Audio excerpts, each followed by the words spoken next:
Bonjour à tous, épisode Webasto. Au vu du temps que va durer la vidéo, je pense, elle va me servir un peu de socle pour tout. On va déposer la pipe d'admission par exemple, on va faire les choses une fois, nickel, aux petits oignons. Par contre, pour un prochain démontage, je vous la referai pas, histoire de gagner un peu de temps. Donc comme je vous l'avais dit dans la dernière vidéo, avant de passer au démontage du Webasto, qu'est-ce que c'est déjà dans un premier temps? Tableau. Petit schéma express, histoire qu'on parle tous la même langue. Bon, je vous ai fait une version simplifiée. Radiateur, on va retrouver le thermostat, parce que les durites arrivent au thermostat. Il y a la pompe à eau, le bloc, la fameuse bride qui a tendance à fuir de peur. Donc, là c'est clairement ce qu'on peut retrouver sur celle-ci.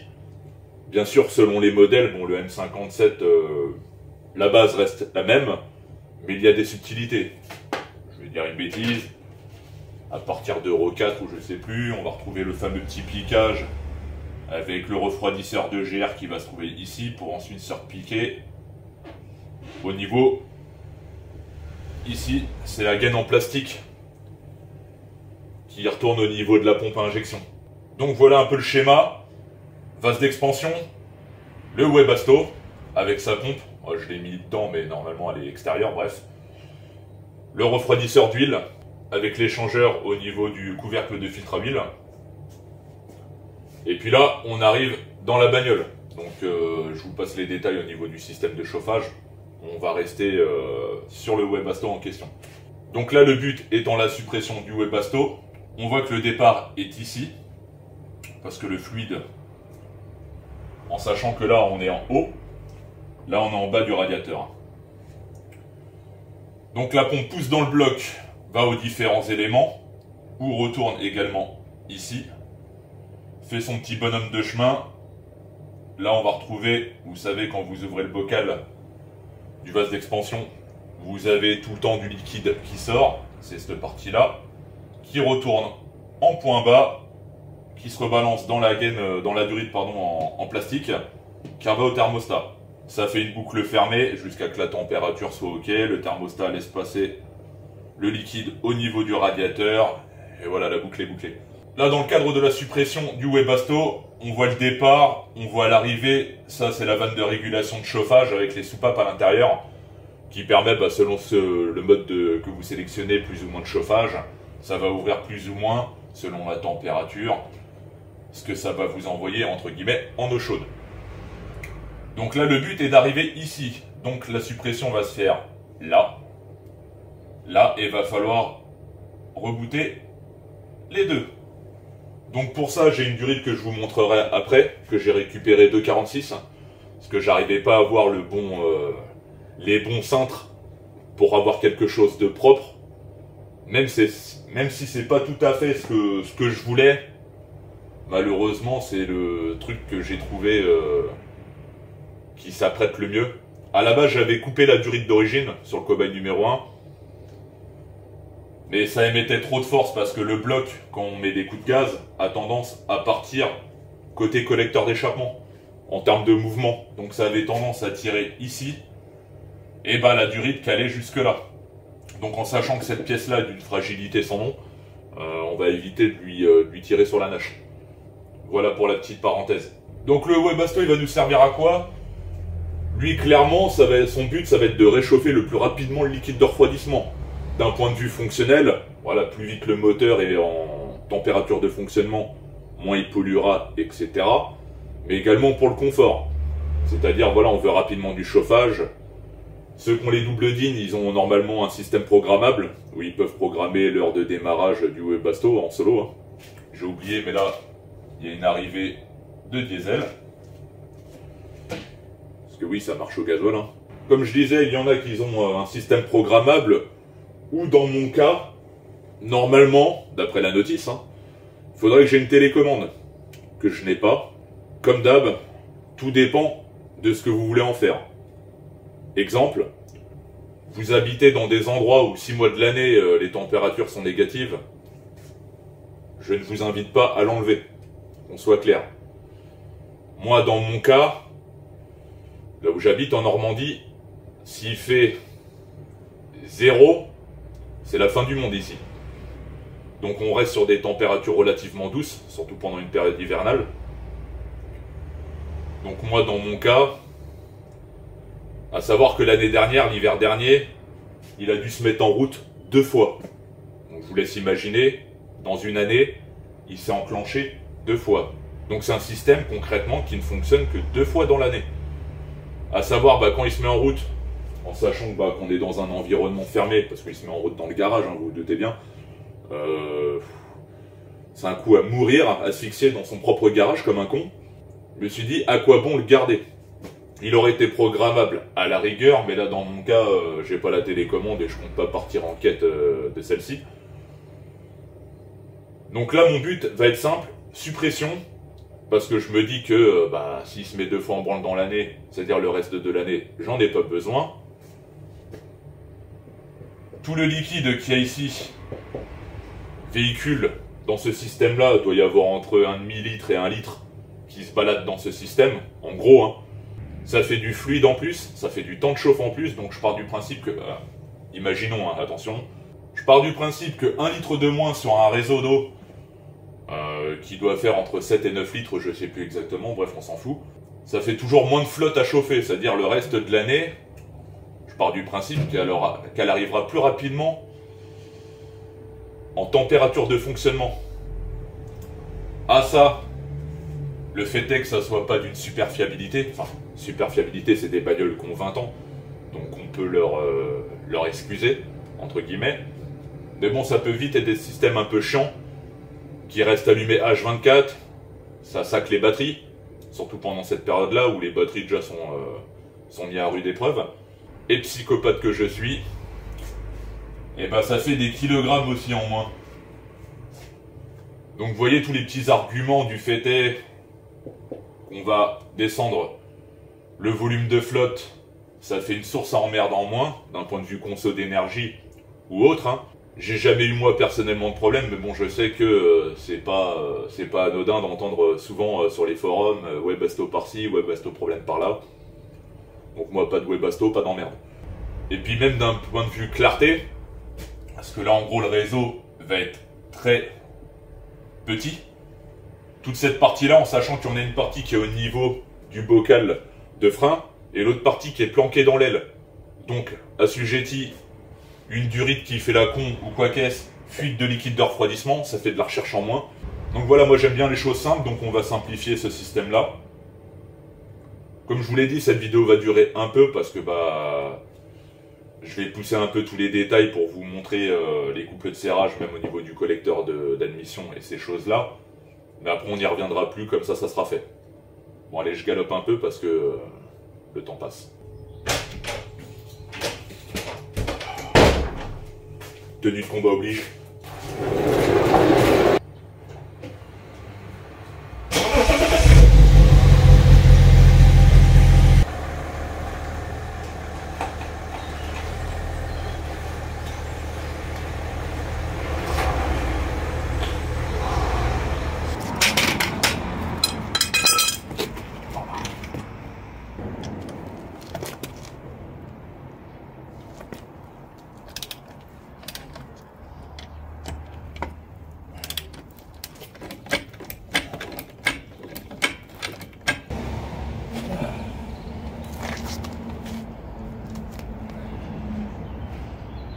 Bon, on n'avait pas été dans ce coin-là sur le projet, donc j'en profite pour vous le montrer.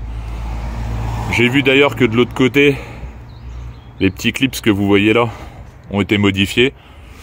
Attendez, je vais vous montrer, ça sera plus simple. Donc à savoir qu'il y a le bocal de lave-glace qui se trouve là. Donc on voit bien que les clips sont complètement différents. Normalement c'est des petits ronds.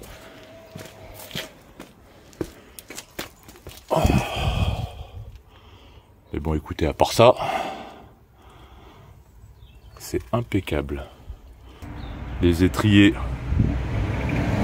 on dirait qu'ils sont neufs. L'anneau, avec la fameuse référence.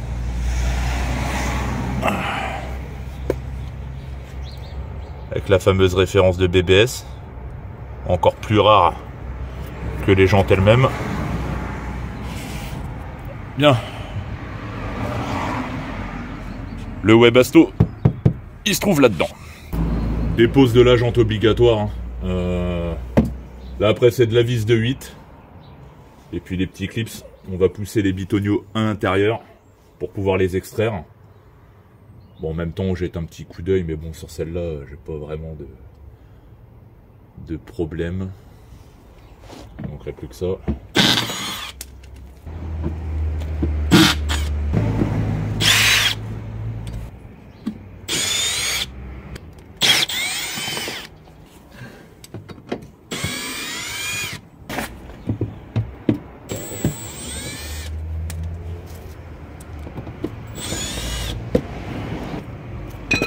J'allais oublier une petite sûreté en dessous, vu que j'ai plus de chandelle. On sait jamais, vu que mon cric déjà commence à perdre ses roulettes. On va éviter les conneries. Moi je les pousse, parce que sinon tu les sors jamais. En sachant qu'on doit en avoir 3, en espérant qu'on en retrouve 3 après. Alors, je crois qu'il y a encore une vis qui tient. Ouais, vis de 8.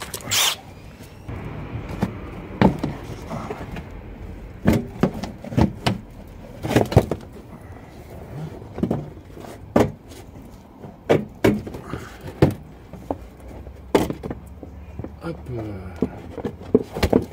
Un passage de roue. Un passage de roue et donc bah par la même occasion, comme d'hab, on regarde si tout se passe bien. Tout va bien. Notre fameux Webasto se trouve là. Là, c'est un des endroits à checker parce que comme vous pouvez le voir, malgré son faible kilométrage, la merde s'accumule ici et garde l'humidité, et ce qui fait qu'à force, ça vient vous bouffer la carrosserie. Donc faites super attention à ça. Pareil, après je vais checker parce que là ça va être compliqué avec la caméra, mais tous les rebords de l'aile là. Bon après c'est pas la caisse, hein, c'est une partie amovible, mais tout de même. Et puis mettre un brin de propre, et puis bah écoutez, ça sera pas mal. Donc là on va virer la plaque du dessous. Et il y a l'échappement du Webasto qui repart vers l'arrière. Bah, au niveau du cric à peu près au même niveau. Allez, je continue.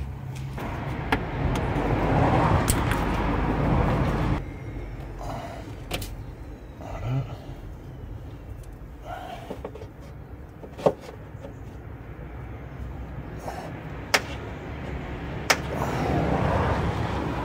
Le plus chiant, c'est pas de les enlever, c'est de les enlever sans les esquinter surtout. À faire les choses propres, c'est ça qui est le plus chiant.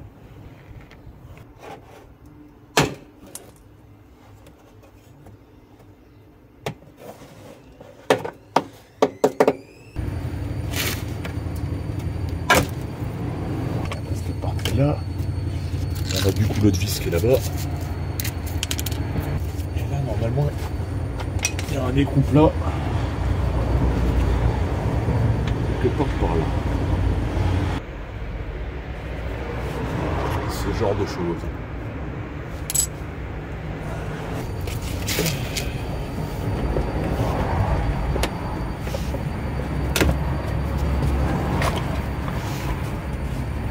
Allez, lâche le tout.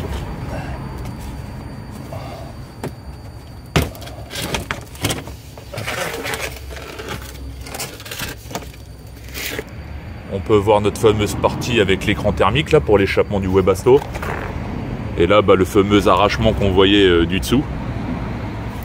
Je sais pas ce qu'il a branlé. Bon, ça fait un peu de clips et de vis à démonter, mais bon, ça se fait tout de même relativement bien. Donc là, par contre, on va y voir carrément plus clair parce qu'on va avoir la pompe de carburant pour le Webasto.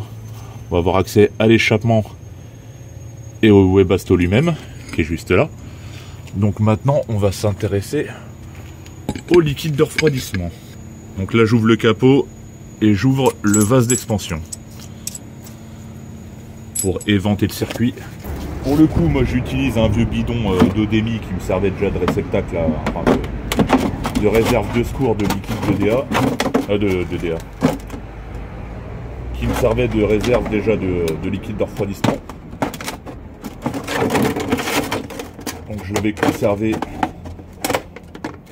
au vu de cette vidéo, je vais faire en sorte que ça soit propre pour pouvoir réutiliser le liquide. Donc moi, ce que j'avais fait le dernier coup, je l'avais ouvert au niveau de la pompe. Donc là, ça va nous permettre de vider tout le réservoir, enfin toute la partie circuit de refroidissement du Webasto.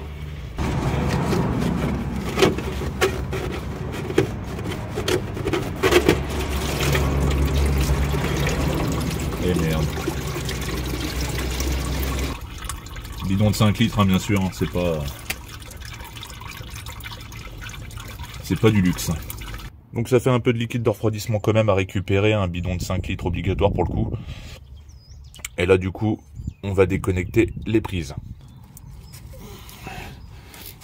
Hop là, de une. Allez, sors de là. Hop là. Du 6 peut-être. Ouais, du 6. Bah, écoutez, il y a des colliers en 6.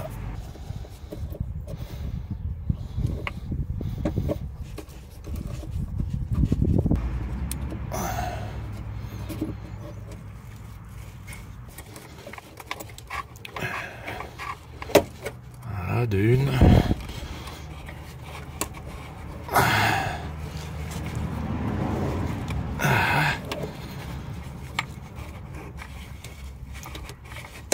Et de deux. Ok. On va désolidariser l'échappement du Webasto au Webasto lui-même, au bloc. Parce que sinon, pour le retirer, on va être embêté. Parce qu'il va falloir le coulisser en latéral pour le sortir. Et du coup, l'échappement va faire chier. Ça, j'ai même pas besoin de le retirer. Allez, ça va le faire.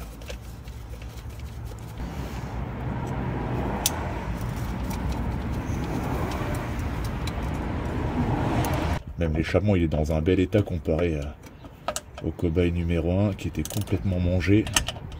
Enfin non, ça allait encore. C'était une de mes E39 là, j'avais vu, mais l'échappement, mais il était mangé par la rouille. C'était n'importe quoi.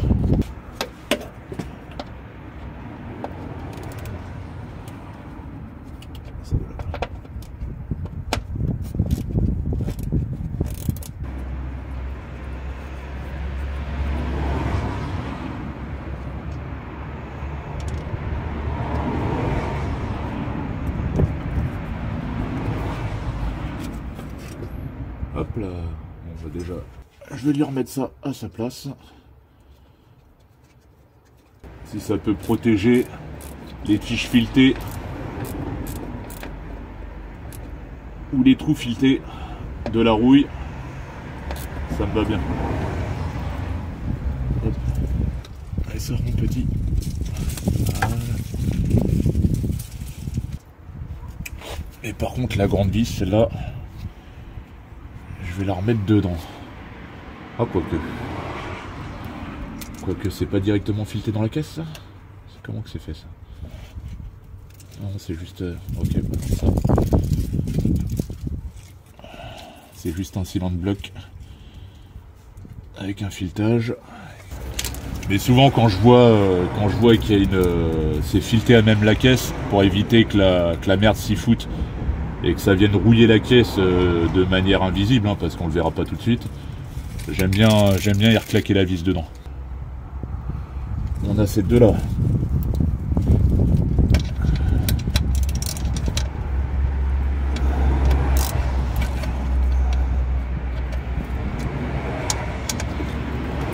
Le cylindre bloc qui est ici.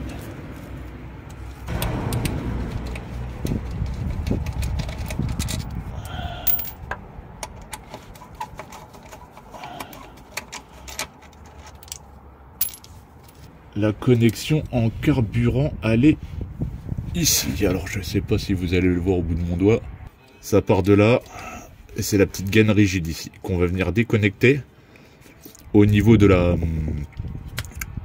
pompe qui est alimentée.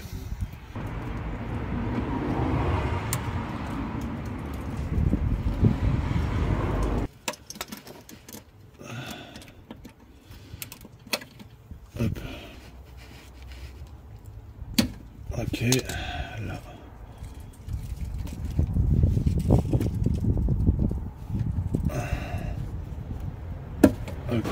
Donc là on a notre gaine qui vient là et qui arrive ici. Et là on est au niveau de notre pompe. Donc moi je m'en rappelle, je l'avais déconnecté d'ici. Ouais. Petit tournevis plat. Voilà.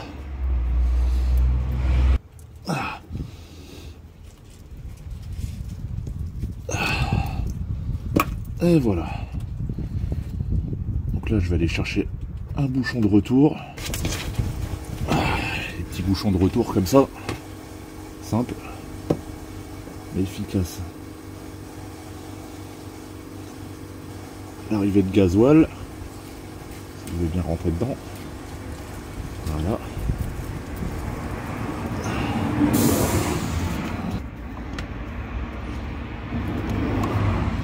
Elle sort. Ah. Voilà. Prise déconnectée.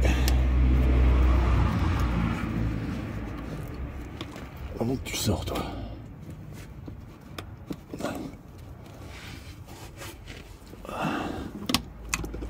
Bah écoute, tu peux sortir comme ça aussi. Ça se fait, mais ça comment tu sors déjà?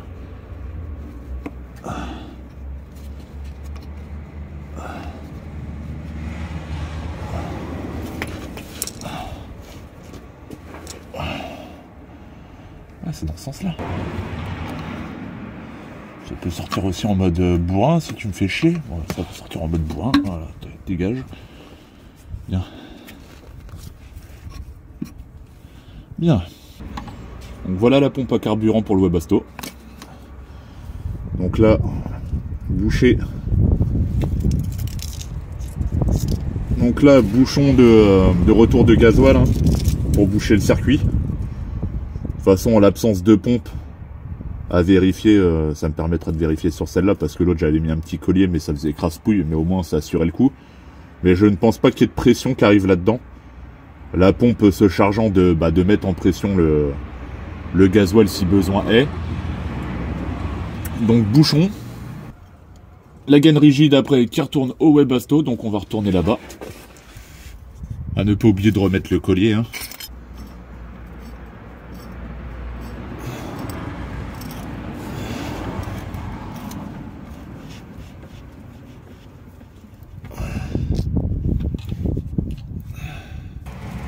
Alors maintenant, normalement,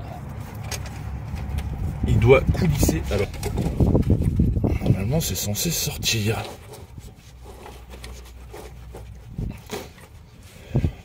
À moins que ça soit de l'autre côté.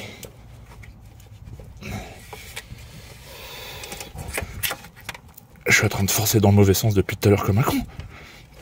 C'est possible. Oh oui, ça a l'air. Ah oui, ça a l'air. Voilà. Oui, c'était moi. Alors, je vous prends direct. Dépose du Webasto. C'est vrai qu'il y a le... Tac. Il y a la gaine de carburant qui va avec.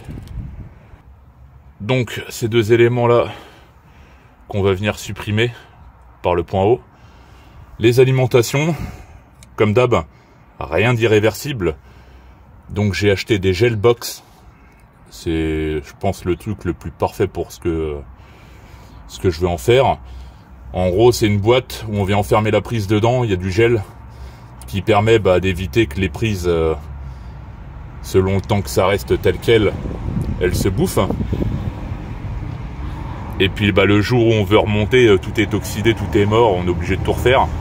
Donc là, je vais enfermer les trois prises, ces deux-là, plus celle de la pompe à carburant, dans ces gel box, histoire de pouvoir être réutilisé au cas échéant de manière plug and play. Ça, je vais en profiter d'être dans les parages pour faire un brin de ménage. Mais bon, tout est en parfait état. Ça va être rapide le ménage, hein. De toute façon là, on est en hiver, je me gèle le cul. Vous me comprendrez, je pense. Bon, j'ai fait un brin de propre, hein, même si ça se voit pas trop. Hein. De ce temps-là, hein, je vais pas sortir le Karcher, hein, c'est pas du detailing non plus. Puis comme je vous l'ai dit, par rapport au temps qu'il fait. Donc là, ce que je vais pouvoir faire, c'est procéder au montage des gelbox, comme je vous l'ai dit. Alors les gelbox, c'est ça. En gros, on vient mettre notre fiche dedans, on referme.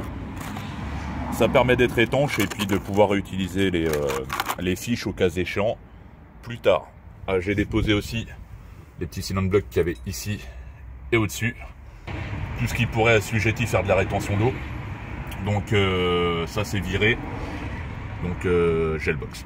Bon, au préalable bien sûr, hein, nettoyer correctement les prises, histoire que ça soit pas non plus crasse-pouille de ouf. Donc tac, on ouvre la petite boîte, c'est du gel hein, tout simplement. Hop là. Ça rentre pile poil.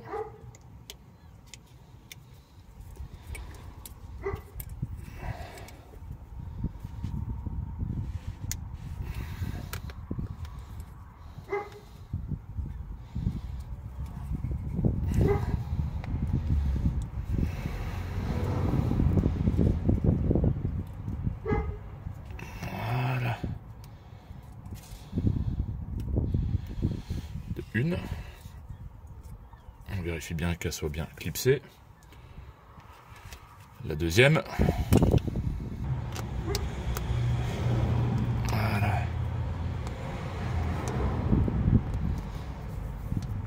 Voilà. Toc. Ça c'est verrouillé. Donc voilà notre deux gelbox verrouillés comme il se doit. Donc ça, au moins le jour où je vais les réutiliser, c'est prêt à. Et voilà pour le troisième. C'est super. Il se met à pleuvoir. Ça, c'est génial. Est-ce qu'on peut le passer par là, ça? Ouais, impeccable. Impeccable. Donc ça...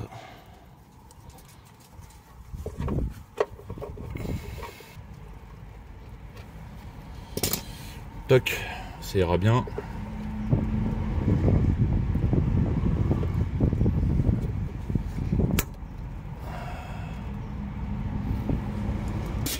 Alors lui de mémoire, je l'avais plaqué juste au-dessus là. Et il n'était pas nécessairement mobile. Voilà. Lui posé comme ça, ça ira bien. De toute façon, il y a la plaque qui va revenir là. Donc... aucun risque qu'il pendouille ou autre. Donc là on va pouvoir remettre la plaque ici là où il y avait au niveau de l'échappement. D'ailleurs je vais récupérer ça, je vous passe le démontage hein, vous connaissez, mais je vais récupérer ça sur le cobaye numéro 2 la 50. Bon, j'ai récupéré les cages de cobaye numéro 2, à savoir qu'il était vatré de merde hein. Là je commençais à le nettoyer gentiment avant remontage. Donc là ça c'est l'ancien avec le jeton qu'il y a là. Et là du coup, plus de jetons. Donc on va remettre ça. Que dire d'autre? Je vais attendre qu'il arrête de pleuvoir tout de même pour commencer à toucher au collecteur d'admission, parce que là on est à la première phase, on va dire du démontage, hein, pour faire les choses correctement. On pourrait au cas échéant hein, mettre un pontage là, ponter les deux. Une tuyauterie à 180 degrés, mais enfin une durite à 180 degrés. Mais bon, je suis pas de ce genre de bidouillage là. Donc moi je vais totalement supprimer jusqu'au bout. Bon, ça maintenant c'est propre. Bon, j'ai dû sortir le jet d'eau hein, parce que bon, sinon j'allais passer une plombe. Donc j'en ai profité aussi pour passer un coup sur le passage de roue. Pas là hein, bien sûr. Comme je vous l'ai dit, on verra ça plus tard. Par contre, j'avais remarqué qu'ici, vu que c'était défoncé, il manque le prisonnier de la vis de 8. Il manque le prisonnier de la vis de 8 ici, là, au bout de mon doigt, là. Donc, à défaut de... Pardon. À défaut de, j'ai récupéré ça de l'autre. Le petit clips qu'on retrouve sur les latéraux, hein. Et puis bah écoutez, en guise de ça fera bien l'affaire hein. Ça marche. Donc bon bah écoutez Bien sûr aussi, pardon, bien nettoyer toute cette partie-là, que ça soit dépourvu de boue, qu'on soit d'accord, parce que qui dit boue, c'est pour ça que je me suis fait chier à nettoyer l'autre là-bas. C'est qui dit boue, dit rétention de flotte, qui dit rétention de flotte, dit bah avec le métal ça rouille. Donc au fur et à mesure des années, on s'en rend pas compte, mais comme les tas de merde qu'on peut retrouver dans ces coins-là, en une journée, hein, ça va rien faire, hein, je vous parle de ça en plusieurs années, mais vous inquiétez pas, ça passe à travers à un moment donné.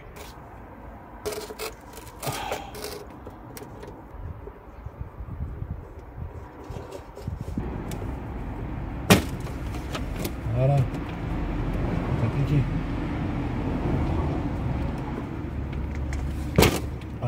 Voilà. Oh, un truc que j'ai pas fait. Récupérer les prisonniers de l'autre là. Parce qu'ils sont bien moins rouillés. Alors. On va retrouver les propres. Ici. Voilà.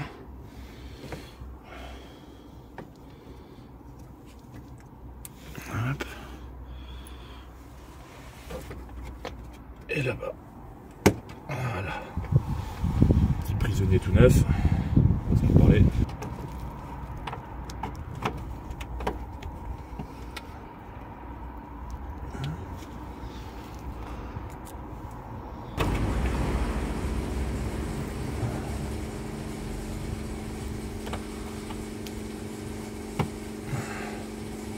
Hop.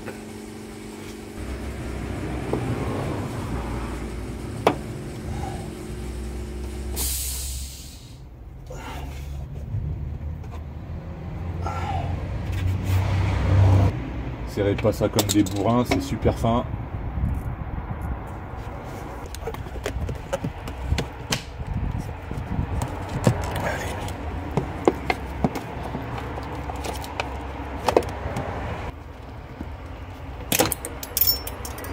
Non! Et il se remet à pleuvoir de plus belle, super. Donc là, on va se retrouver là-dessus. Avec, vous voyez, les deux tuyauteries qui repartent en bas. Si le focus il veut bien se faire. La tubulure numéro 1 et la deuxième. Donc ça, c'est ce qu'on va retrouver ici. Donc là, on va déconnecter celle-ci et celle-ci. Avec d'ailleurs un évent que je compte rajouter sur la partie haute de cette durite là. On verra ça un peu plus en détail une fois que le collecteur sera viré. On aura beaucoup plus de place pour voir tout ça. Mais en gros, voilà la suite. Dans le doute et d'après ce que je peux voir, j'ai pas besoin plus que ça d'accéder au niveau du bas pour les sortir. Mais du coup, je vais remettre le passage de roue.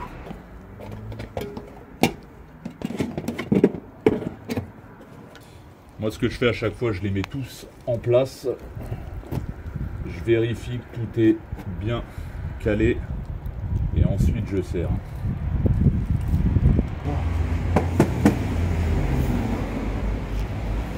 Bon, bah au niveau des caches, on est bon. On va pouvoir remettre la roue.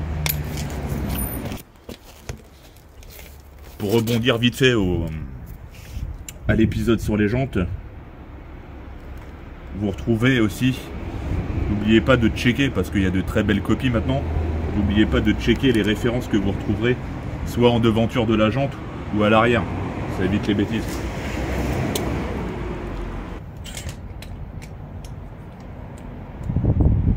Putain.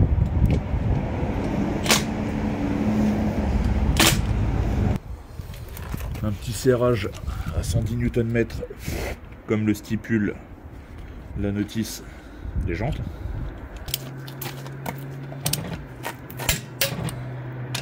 Bah écoutez, pour la partie basse on est bon, j'ai tout checké, tout est ok, donc on va rebondir sur la partie haute, mais avec le temps qu'il fait, tout le monde est couché, il pleut pas, je vais m'y remettre. En espérant que cette séquence nocturne, qui me servira de test, hein, tant qu'à faire, pour voir le rendu, j'aurai besoin de votre avis à terme. Mais on va voir ce que ça donne. Allez, go.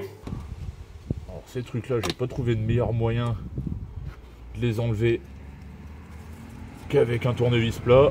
Si vous avez des solutions, je suis preneur. C'est un peu archaïque, enfin, c'est un peu bourrin, mais pour le tablier, vous devez avoir 2 clips comme celui-là. Un clip de chaque côté, c'est un quart de tour. Hein. C'est des clips quart de tour. Comme ça. Ah non, il y en a 2 autres. Pardon, autant pour moi.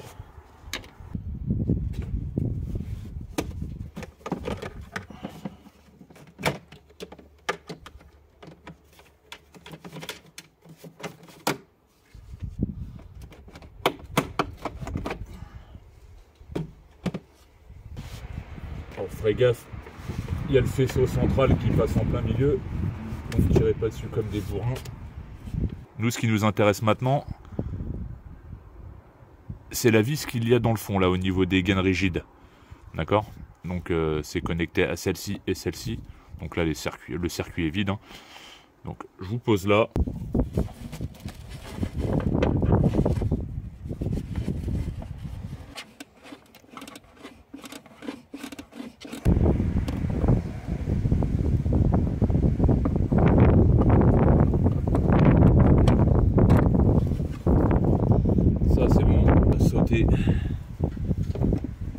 Les durites qui nous enquiquinent le plus. Celle-ci, qui d'ailleurs je vais peut-être aller voir sur le cobaye numéro 2 si elle n'y est pas. Parce que comme je vous l'avais dit tout à l'heure, j'aimerais bien récupérer les vents. Mais dans le cas du projet, tout élément que j'enlève, je garde tout pour remettre à l'identique au cas échéant. Donc dans ce cas-là, ça je ne vais rien toucher, je vais tout laisser tel que c'est là. Et je vais piocher les pièces sur les autres modèles concernés. C'est pas comme si en plus j'avais l'embarras du choix.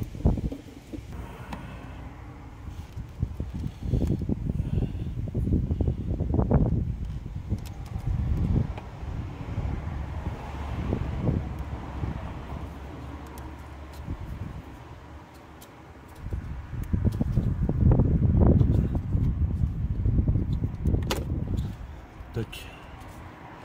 Bah écoute, tu peux rester comme ça toi.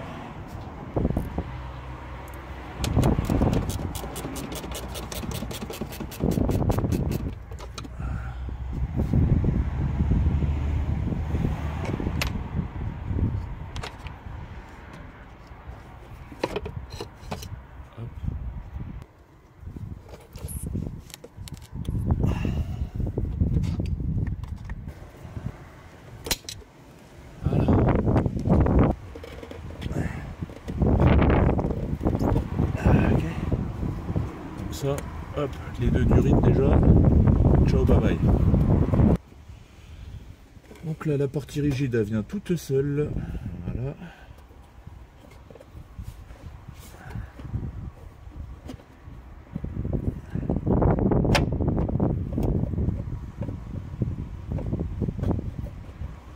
Voilà. Hop là. Et le truc il est neuf. Du coup, voilà à quoi ça ressemble une fois vide.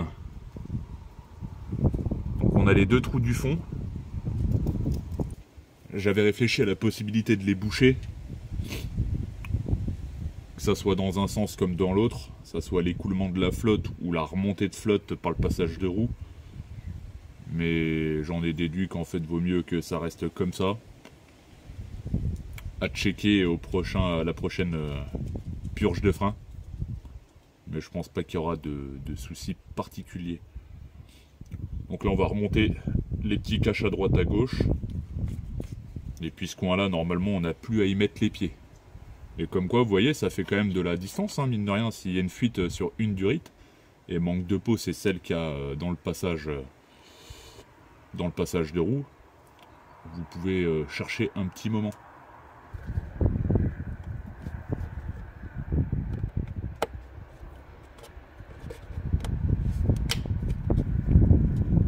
La grande ici, qui n'a pas bougé, parfait.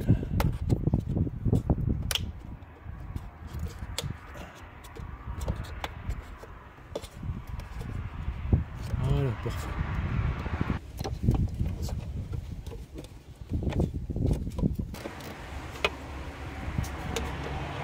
On va mettre exactement à sa place.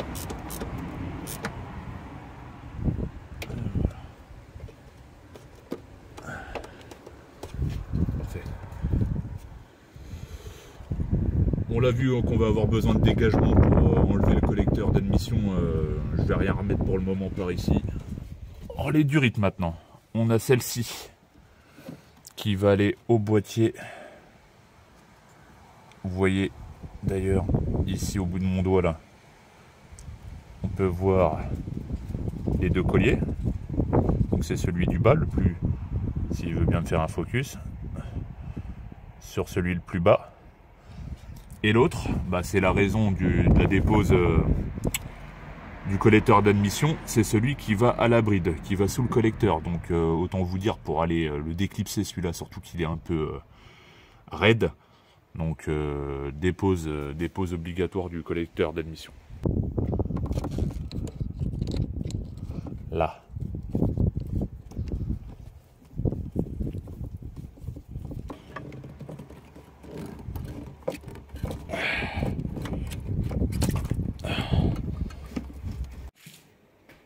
Putain, je suis trop blasé. Je suis parti voir sur le cobaye numéro 2 pour voir cette partie-là. Vous savez, pour refaire un évent sur la partie droite qui retourne au niveau du tablier. Vous voyez la gueule là? C'est beau, c'est sympa. Là, avec les petites vis de purge qu'on connaît bien sur tout le circuit de refroidissement. Guette-moi cet immonde de choses. Hein? On se croirait en raffinerie, ma gueule. Par contre, là, on est sur un autre level de propreté, tu vois.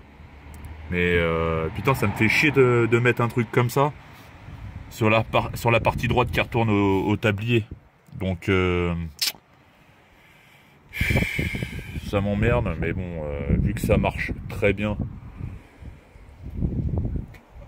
sur le cobaye là-bas, numéro 1, bah écoutez, on va rester comme ça dans un premier temps, parce que ça m'emmerde. Ça m'emmerde sincèrement de flinguer les deux colliers là sertis pour juste récupérer ça, quoi. Bah, sur le cobaye, sur les deux cobayes, ça m'aurait pas posé de problème, mais sur cette durite là, ça me fait un peu chier.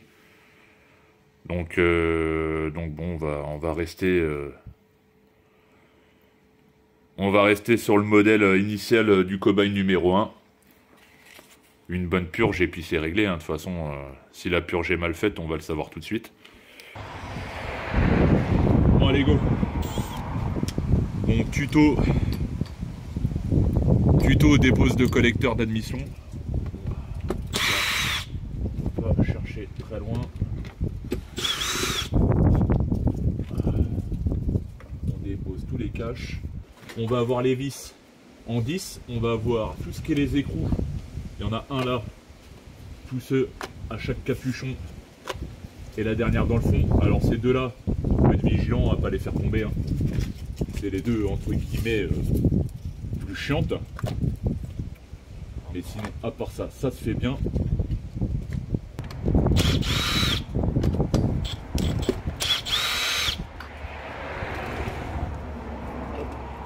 Bout de 10. Donc, on va voir toutes ces vis-là. Surtout là où il va falloir être vigilant, c'est qu'il y a des sortes de tampons au niveau des écrous là. Il va falloir être sûr et certain qu'ils soient en place. Parce que moi je me suis déjà vu lever le collecteur, voir qu'il y avait un des tampons qui manquait. Et là tout de suite on rentre dans un état de stress en sachant qu'il y a tout simplement tous les conduits d'admission. Donc pour vous éviter un stress inutile, prenez un petit miroir avant de lever, hein, vous déposez tout. Et avant de lever le collecteur, l'extincteur, vous mettez un petit coup de miroir pour voir si tous les tampons sont présents. Bon, sans celle-ci, c'est déjà fait. Je sais qu'ils sont bel et bien présents. Donc, pas de loup à ce niveau-là. Mais ça peut faire flipper. Donc, faites attention à ça. Là, il y a quoi? Il y a un autre capteur ici. Capteur de pression à déconnecter. Il y a ici, là, la durite ici. On va avoir là la cote de la plus à sauter. Paume ça. Là on va avoir deux vis avec une bouille de 13. On va avoir la cosse plus.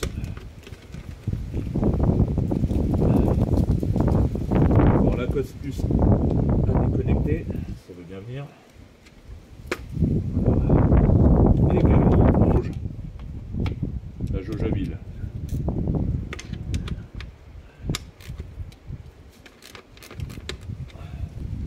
Évitez trop de gigoter la jauge à huile, hein. Ça évite les conneries. Donc jauge à huile, la cosse plus, la durite qui est fixée là, le capteur. Ensuite, il nous reste le GR, parce qu'il en reste. Hop. Le petit collier. Voilà. Donc là, je vais le mettre dans un coin. Et il nous reste les écrous de 11. Donc, comme je vous l'ai dit, celle aux extrémités. Okay. On va remettre un coup de cliquet avant.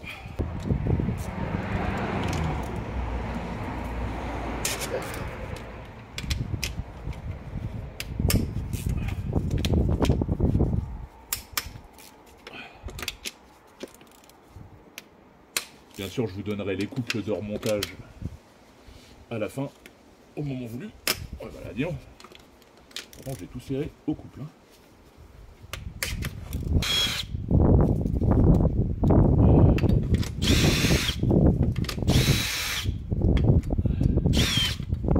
Et pour les extrémités, par contre, je fais attention. J'essaie de les récupérer, même, j'ai envie de dire. J'ai même envie de dire avec un aimant, histoire d'assurer le coup.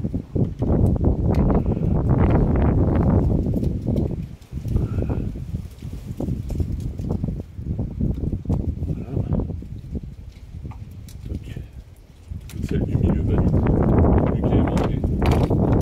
Ça sort tout seul.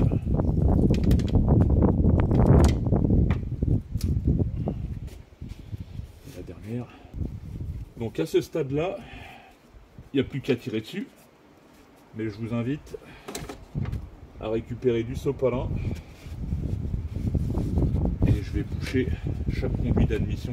Et d'ailleurs, même celui qui emballe. Et je vais aller mettre le collecteur d'admission le moins possible.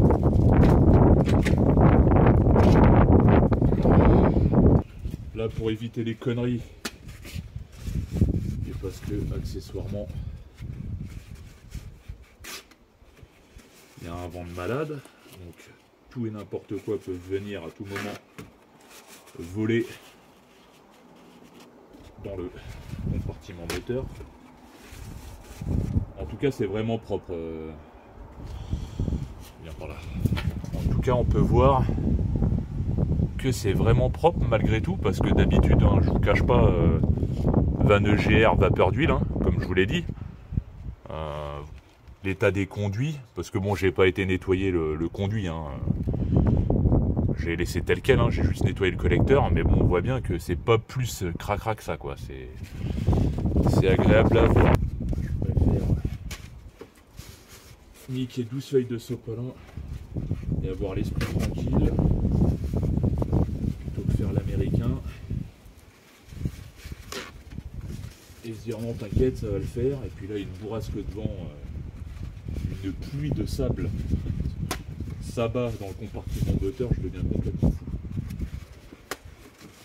Donc la durite qui nous intéresse, comme vous pouvez le voir, elle passe derrière, c'est celle-ci. Donc là, le petit clips, on le jarte. Et il y a le petit clips ici. Et ça, c'est la fameuse durite qu'on va remplacer par celle de E46. Alors, est-ce que c'est une merde ou ça va le faire? J'aime tellement pas la chicoter celle-là, putain.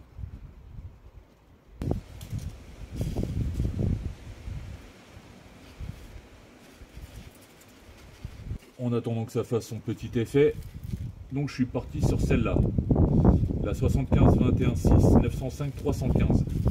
Et en fait, c'est tout simplement une durite de 330D dépourvue de Webasto. Et je crois que les 330, ils ont des systèmes de réchauffage, comment dire, constant. Je crois que c'est électrique, hein, c'est une résistance qui vient réchauffer l'eau au moment voulu par le calcul. Donc c'est des systèmes différents. Bon, après, chaque modèle a ses petites subtilités, etc. Bon, on le voit bien ici, hein, il y a différents éléments qui viennent à changer selon les modèles, selon les options. Donc là, en gros, vous voyez un peu le principe de ce que ça va faire en termes de cheminement. Et j'ai pas trouvé de cintre le plus adapté que ça. Donc bon.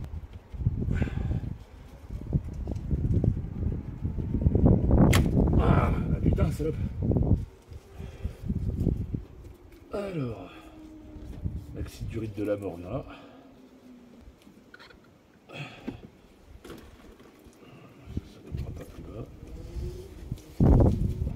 Paye ta longueur, toi. Alors, on va se retrouver avec ça. On va mettre en place directement.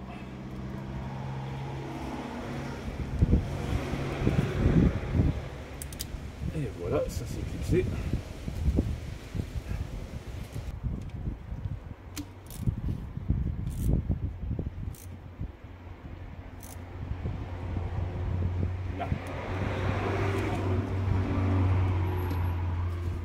Contrôle.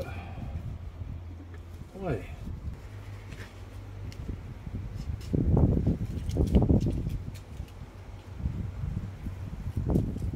Tiens mon petit clips, t'es là toi? Où j'en ai marre. Bah vous voyez déjà l'achat de ça. Vous vous rappelez le collecteur avec les histoires de tampons? Ça vient de là.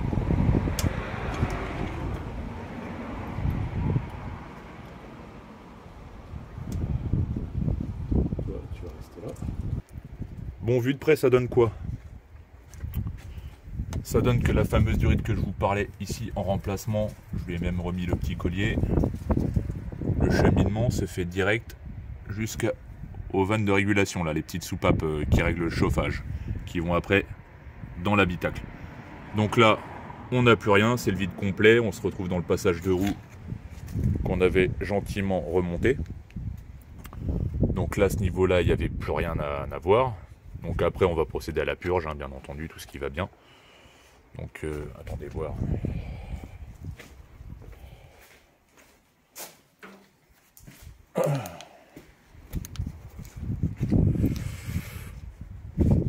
Des fois qu'il y aurait des choses qui m'échappent. Bah, sans la tuyauterie de GR, ça fait du démontage en moins. Hein. Après là-dessus, j'avais déjà changé les bougies de préchauffage. On y reviendra sur le cobaye numéro 1. Et le boîtier de préchauffage qui est normalement sur les 204 et derrière là. Donc comme vous pouvez le voir, pour le GR, un petit bouchon aussi de dépression.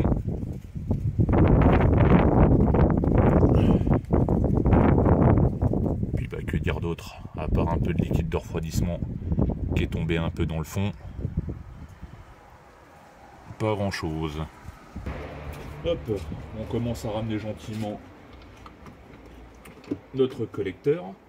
Vérifiez bien que tous les joints soient en place. Hein. Pas la peine de les remplacer à chaque dépose du collecteur, hein. C'est suffisamment solide, ne vous inquiétez pas, j'ai déjà pu le démonter à moult reprises. Juste ça, je m'en rappelle plus si je les avais siliconés celles-là, mais de mémoire, quand ça commence à prendre sévèrement du jeu, pour éviter qu'ils se barrent au moindre démontage, je les avais siliconés, histoire que vraiment eux, ils ne bougent plus jamais. Bon, après ça, c'est vraiment dans les cas les plus extrêmes. Donc là, n'oubliez pas de virer tous les sopalins et les conneries. Ah, on rigole comme ça, mais on va aller vite, on fait pas attention. Et puis on se retrouve avec des conneries monumentales à rechercher des pannes du futur. Celle du turbo, on verra après.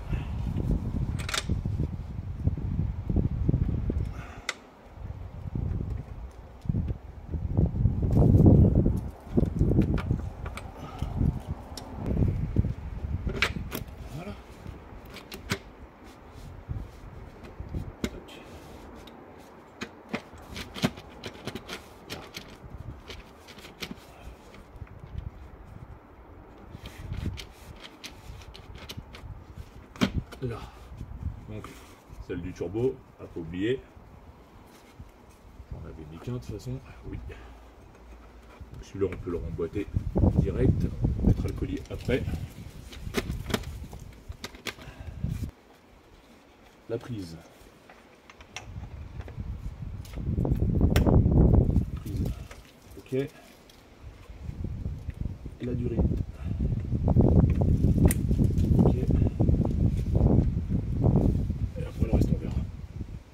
J'ai ramené ma petite clé dynamométrique. Donc là, on va se mettre à 10 newtons. Alors les vis, c'est 10 newtons et les écrous, c'est 15. Donc là, c'était du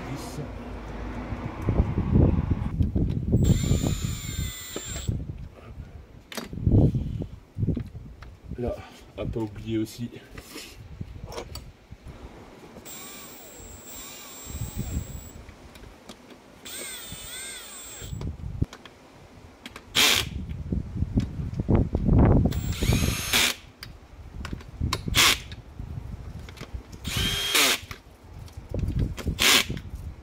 ensuite nos écrous. Donc là pareil, faites attention, d'ailleurs je vais même retirer les gants pour les premiers, les extrémités.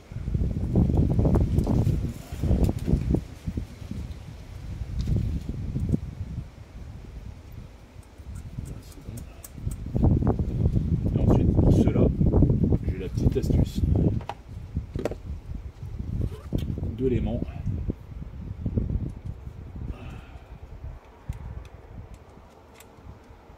Pour juste les faire là.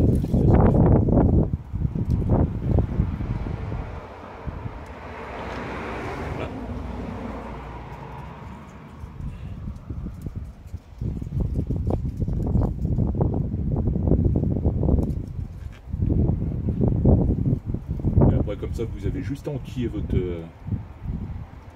douille et puis ça se fait tout seul. Pareil à 10 newtons.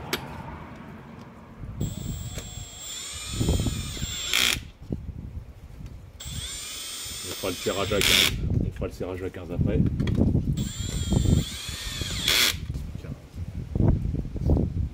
15 newton-mètres.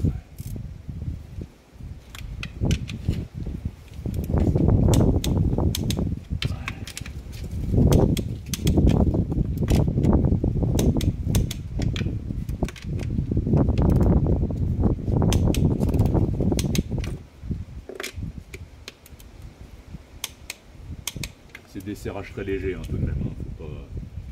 Et bon, même léger, vous avez vu comment c'était raide pour les desserrer tout de même.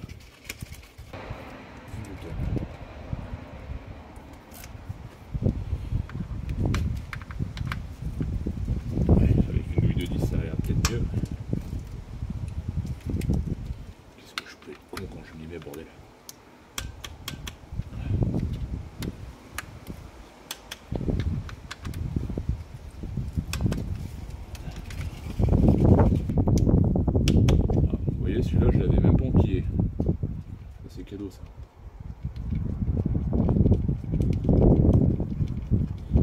aller trop vite. Bon là après on est sur des éléments peu risqués entre guillemets, mais bon, un mauvais oubli, on est reparti pour un démontage fort agréable que tout le monde aimerait éviter, je suis sûr. Donc notre collier, on peut le remettre proprement en place.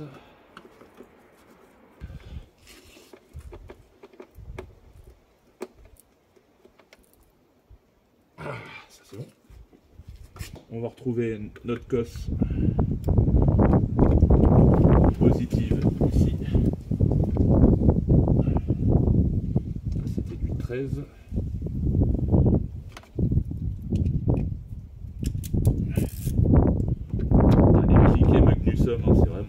Les cliquets Magnusson, c'est vraiment de la merde. Putain. Moi qui pensais que Magnusson c'était de l'outillage, on va dire digne de ce nom, c'est vraiment de la merde. 2-3 serrages un peu trop énergiques, le machin il sait même plus où il habite. Sans déconner. Le petit cache de la borne qui va bien.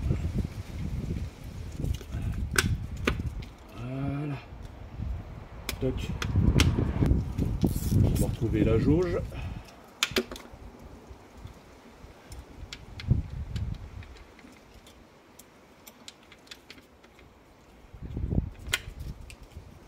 Hop là.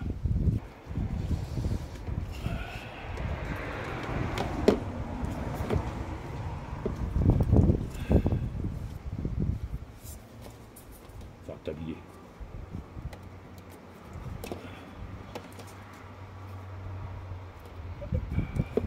Pas oublier de remettre le faisceau à son emplacement.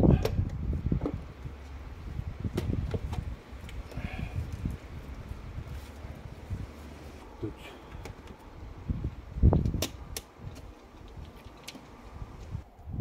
Ensuite, on va pas oublier ça. Il y en a 4.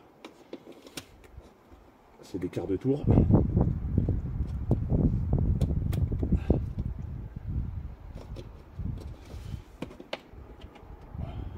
Deux en partie centrale et 2 aux extrémités.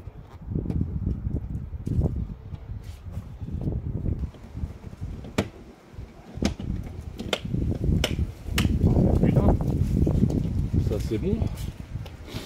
Surtout que maintenant il n'y a plus la vis de purge par ici. On n'a même plus besoin de galet même pour faire une purge de LDR.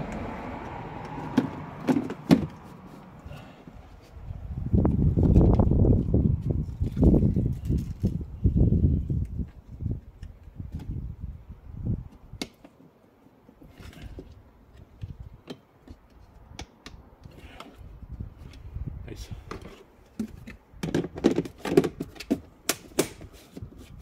Je vais mettre ça après, on va déjà mettre en eau. Une fois qu'il y aurait quelque chose de pas cool qui se produirait, au moins j'aurai un visu rapide.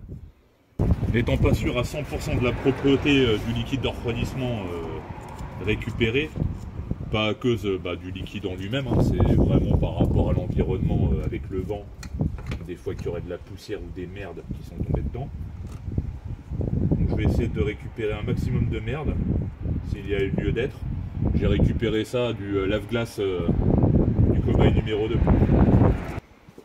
Gros tournevis plat pour celle-là. Pas besoin de la retirer, on l'ouvre, hein, c'est tout. Vous inquiétez pas, vous allez le voir. D'ailleurs, en parlant de ça,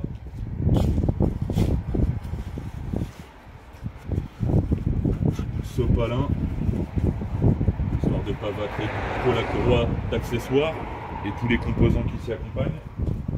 Donc le liquide a pour rappel 1 an. Bon, moi je me fournis directement chez BMW. C'est 10 balles le bidon concentré, en sachant qu'un bidon, il faut rajouter 2 doses en eau demi. Donc en gros, moi je prends une bouteille, en général j'en ai d'avance. Je prends un bidon d'eau demi vide. Je mets le bidon complet, un 5. Je le remplis multiplie un coup, 2 coups, ça me fait 4,5 litres en tout. Donc 10 balles, 4,5 litres, c'est un coup. Mais bon, au moins, il n'y a pas de chipotage de quelle couleur je mets, quel truc. Non, c'est du BMW, c'est carré. Démarrage.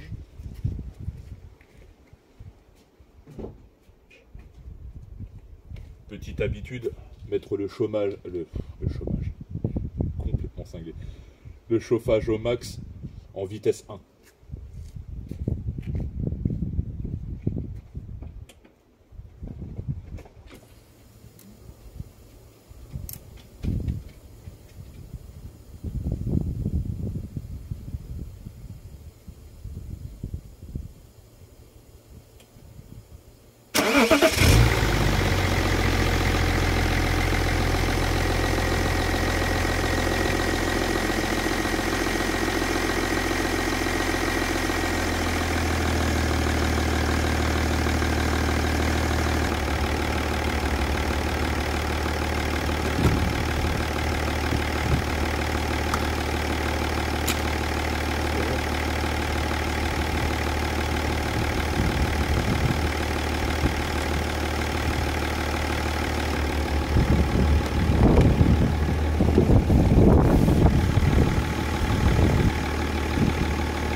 Remontage complet effectué.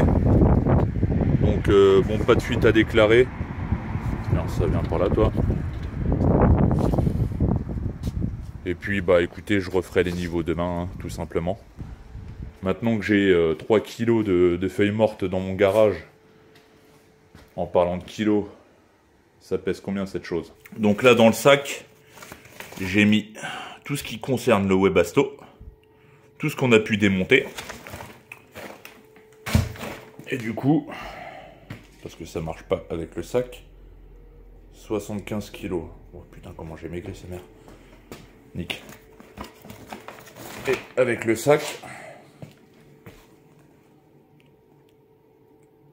ouais, 6 kilos. Donc là, en gros, on a gagné 6 kilos. Sans compter bah, le liquide de refroidissement qui s'y accompagne. Hein. Donc on était à combien? 1619 moins 6, on est à 1613 du coup. Ça sera tout pour cette vidéo. Je pense qu'elle va être longue. Mais bon, si vous êtes arrivé jusqu'ici, on a atteint les 400 abonnés, merci à vous. Et n'hésitez pas à vous abonner. Comme d'hab, j'ai essayé d'être le plus détaillé, le pourquoi du comment, avec le tableau sur le véhicule. Donc comme j'ai pu le dire, si vous habitez dans des endroits vraiment froids, ne le faites pas, aucun intérêt. Si vous êtes dans le sud de la France et vous êtes comme moi, en Normandie par exemple, avec très peu de froid, là c'est rentable. Rentable techniquement. Comme on a vu en détail la dépose du collecteur d'admission pour les prochaines vidéos, on essaiera de passer cette phase-là, où je vous ramènerai directement à cette vidéo. Ça sera plus simple. Il va me rester la mise à niveau, faire un brin de propre, passer un coup de diag, juste histoire de voir que chauffage auxiliaire, il remonte bien en défaut. Et puis bah écoutez, roulez jeunesse. J'étais déterminé à faire cette putain de vidéo. Et je me suis dit, même nuit tombée, on y va. En espérant que tout cela vous a plu, je vous dis à très bientôt. N'oubliez pas de vous abonner encore une fois. Ciao, bye bye.